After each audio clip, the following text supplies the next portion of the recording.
Pemerintah Kota Pontianak mendukung penerapan hukuman kebiri bagi pelaku kejahatan seksual. Kebijakan ini diyakini dapat menekan angka kasus prostitusi yang mulai marak, terutama untuk menyelamatkan anak-anak di bawah umur agar tidak menjadi korban. Jumpa lagi dengan catatan hukum. Presiden Jokowi telah menandatangani peraturan pemerintah PP nomor 70 tahun 2020 tentang tata cara pelaksanaan tindakan kebiri kimia, pemasangan alat pendeteksi elektronik, rehabilitasi, dan pengumuman identitas pelaku kekerasan seksual terhadap anak. Adapun yang menjadi pertimbangan pemerintah menekan atau mengeluarkan PP ini adalah untuk mengatasi kekerasan seksual terhadap anak, memberi efek jera terhadap pelaku, dan mencegah terjadinya kekerasan seksual terhadap anak. Selain itu, PP ini juga merupakan pelaksanaan atas ketentuan pasal 81A ayat 4 dan pasal 82A Undang-Undang Nomor 23 Tahun 2002 tentang Perlindungan Anak yang telah beberapa kali diubah. Pada prinsipnya, peraturan pemerintah ini mengatur 4 hal utama tindakan yang dapat dilakukan terhadap pelaku kekerasan seksual terhadap anak. Yang pertama yaitu pelaksanaan tindakan kebiri kimia. Kemudian yang kedua, pemasangan alat pendeteksi elektronik. Yang ketiga, rehabilitasi. Dan yang keempat, pengumuman identitas pelaku kekerasan seksual terhadap anak. Nah, sahabat, keempat tindakan ini merupakan hukuman tambahan yang dapat dijatuhkan oleh pengadilan terhadap pelaku kekerasan seksual terhadap anak, selain hukuman pokok, baik hukuman mati, hukuman penjara yang lamanya tergantung dengan vonis hakim. Nah, khusus untuk tindakan kebiri kimia, awalnya diatur dalam pasal 81 dan pasal 76D Undang-Undang Perlindungan Anak. Pasal 76D itu mengatur bahwa setiap orang dilarang melakukan kekerasan atau ancaman kekerasan memaksa anak melakukan persetubuhan dengannya atau dengan orang lain. Nah, selanjutnya pasal 81 menegaskan apabila perbuatan yang disebutkan dalam pasal 76D tadi menimbulkan korban lebih dari satu orang, mengakibatkan luka berat, gangguan jiwa, penyakit menular, terganggu atau hilangnya fungsi reproduksi, dan atau korbannya meninggal dunia. Serta apabila perbuatan tersebut adalah pengulangan dari perbuatan pidana yang sama yang pernah dilakukan sebelumnya, ini yang disebut dengan residivis, sahabat.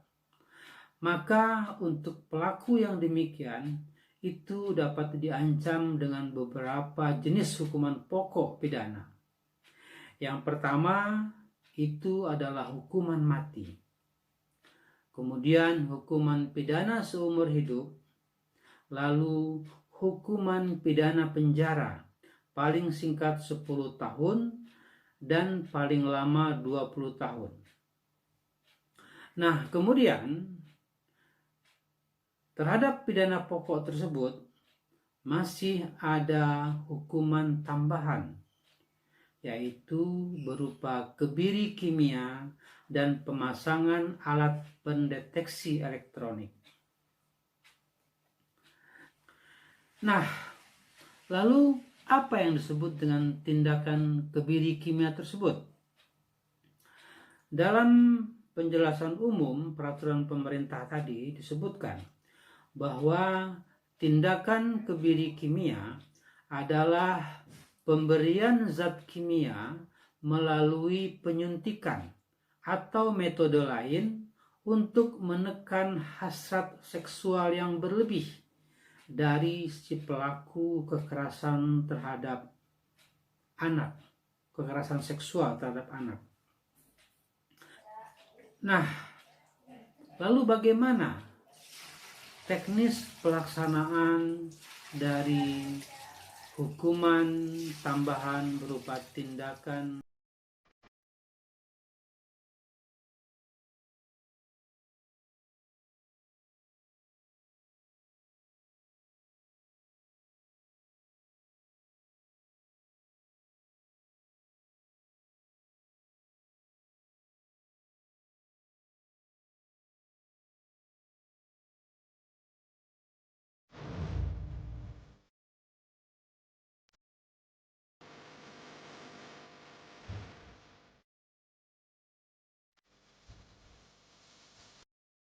perlu digarisbawahi bahwa pelaksanaan tindakan kebiri kimia ini harus terlebih dahulu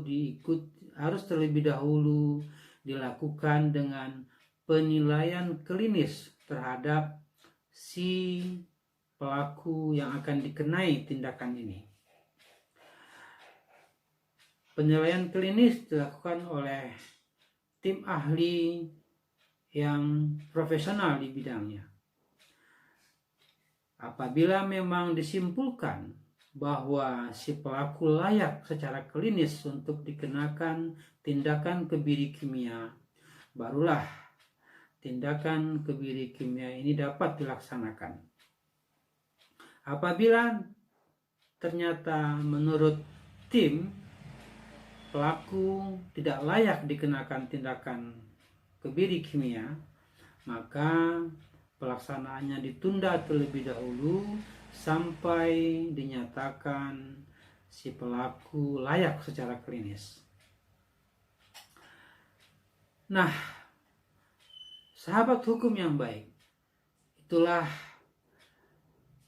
peraturan pemerintah tentang pelaksanaan tindakan kebiri kimia yang baru diteken oleh Presiden Jokowi. Bagaimana efektivitas dari pelaksanaan peraturan pemerintah ini? Kita akan coba mengikuti perkembangan selanjutnya.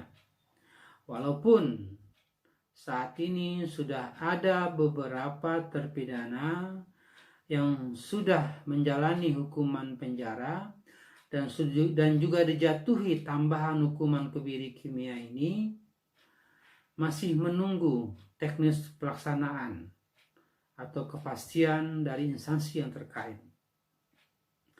Namun lebih daripada itu, memang pelaksanaan PP ini sepertinya akan masih menjadi perdebatan karena masih ada penolakan di beberapa kalangan masyarakat. Komnas HAM misalnya itu telah menyatakan secara langsung penolakannya terhadap tindakan kebiri kimia ini. Kenapa? Karena menurut Komnas HAM, tindakan kebiri kimia ini adalah melanggar hak asasi manusia, tepatnya melanggar konvensi anti penyiksaan.